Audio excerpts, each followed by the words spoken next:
Picked up these apples at a local Amish type store. Mennonites go there. It's just a damaged goods store. But I know these apples are really, really good. They are frozen and they're already sliced. So I'm going to can these, and I'm planning on doing another apple recipe. Just stay tuned. I don't know if it'll be for this channel or the other channel, so stay tuned for that, for some fresh apples. So I'm going to do some canning. So I got 5 1/4 cup of water, and I'm going to add to that 2 1/4 cup of sugar because I want to make a light syrup. So that, let me get my wooden spoon. I like doing it with wooden spoons. There's something about a wooden spoon. So we are going to get this warm.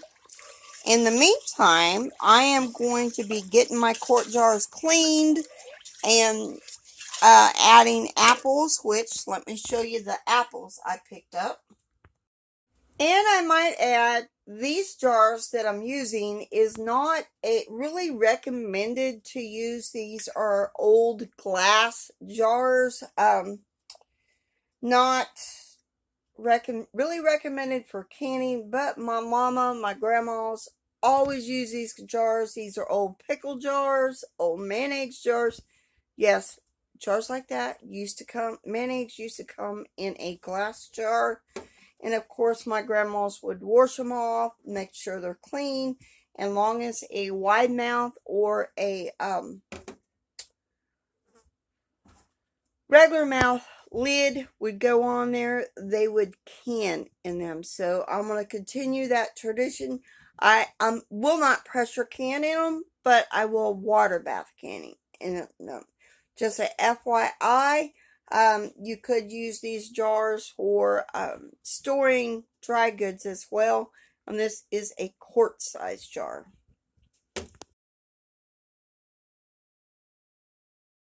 Grab our flats that have been soaking in some hot water and then put them on our jars.